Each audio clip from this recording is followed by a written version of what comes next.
Hello. I produced this whole show for you because stuff has happened. So what's up? There it is.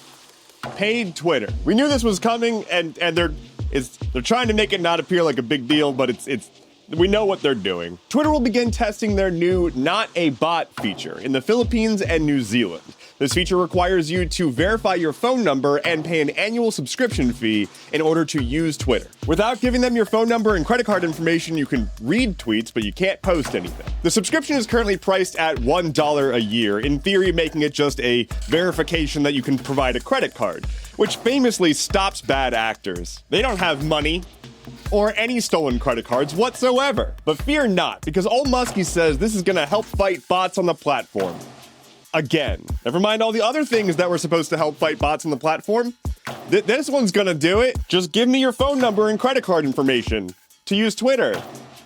It's gonna be a good idea. I would like to remind you that there was a time on the internet where you didn't have to constantly prove your identity and use your real name everywhere just to be able to, use services. I know it's weird, but you used to be able to just make an account somewhere and use the internet. Somehow things didn't just absolutely implode, but it was notably harder to track you and constantly sell ads to you. I also find it frankly insulting that they're like, nah, this is just a subscription to help fight against bots, and it's only $1. Don't ask questions, just start paying for Twitter. Let's normalize it. Anyway, Jimothy ain't it. In the U.S. House of Representatives. Nailed it. U.S. Republican Representative Jim Jordan of Ohio made a play for Speaker of the House yesterday, forcing a vote before he actually had all of the votes in hand. Jordan is a founding member of the Freedom Caucus, the very far-right group within the Republican Party, which is a very far-right group. The Freedom Caucus is who booted the existing Speaker of the House, and now they're putting forth their own guy, and they're basically saying, we'll continue to tank any efforts unless you put our guy up front. This does not sit well with some holdouts in the Republican Party, and 20 of them yesterday did not vote for Jordan, which didn't give him enough votes to win. He can only afford to lose 3 votes from his own party. So he's got a bit of a ways to go. This is far from over. He can continue to call votes forever, basically, until he eventually wins. Oh, and also for some reason, Sean Hannity and other Fox News personalities are getting involved with representatives trying to convince them to vote for Jim Jordan. You know, that very normal thing that should be going on for our representatives, who are supposed to represent people. I guess one could make an argument that Sean Hannity is people. That'd be a long shot argument. Well, the CIA fucked up.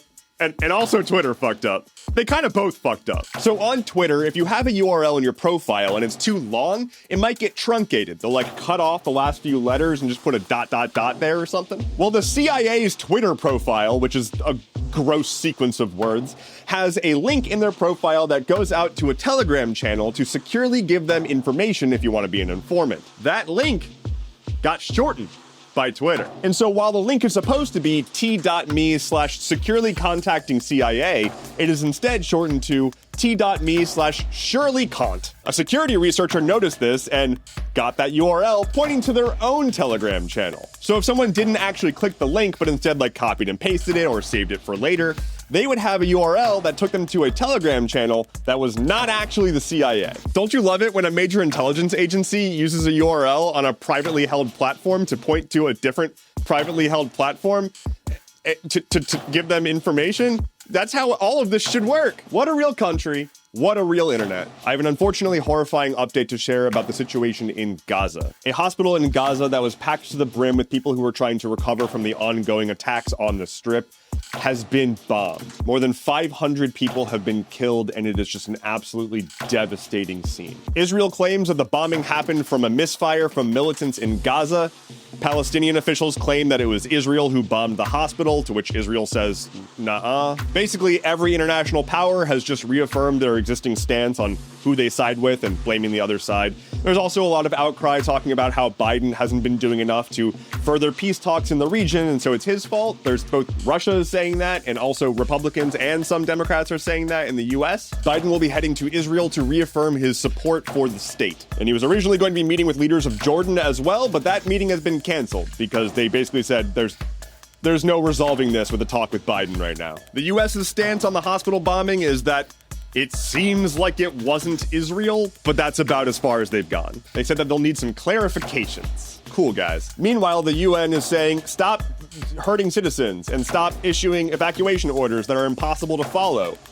Stop it. That'll fix it. On this day in 1867, the United States formalized their purchase of Alaska from Russia. They purchased a big old swath of land that looks like a dude kind of like doing a kick for $7.2 million, which in today's money is about $151 million. This day is now observed as Alaska Day in the state. However, Native Alaskans are not happy about that. They've made it clear that Alaska was never Russia's to sell to begin with, and so the US shouldn't have been able to buy it to begin with. There's been an ongoing push that's been gaining steam over time to replace Alaska Day with Reconciliation Day. Lightning round. YouTube is rolling out a whole bunch of updates across all of their apps, and they're also rolling out new measures to try and prevent you from using ad blockers. Reddit is winding down their crypto-based community points system because lol, crypto.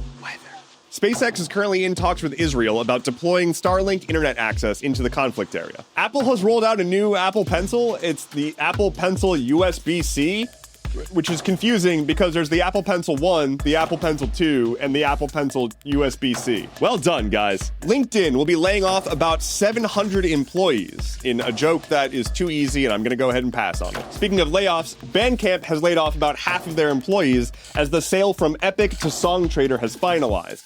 The Bandcamp union is not happy about this and is going back to Epic for a bargain. And finally for today, the record for the world's hottest pepper has been broken with a new pepper called Pepper X. It is reportedly 3 times as spicy as the Carolina Reaper, and it's like made by the same people who made the Carolina Reaper. They also apparently made it like 10 years ago and just kind of sat on it, and they were like, We'll reveal it eventually. A quick update from me. It must be a day that ends in Y because I am updating my streaming schedule once again. I'm going to be streaming on Mondays, Wednesdays, and Thursdays. For exact times, take a look at my social profiles. I'll be posting the schedule later today. That is all I have for you today. Thank you so much for watching. Let me know in the comments what information you were going to give to the CIA, but instead decided to give to me.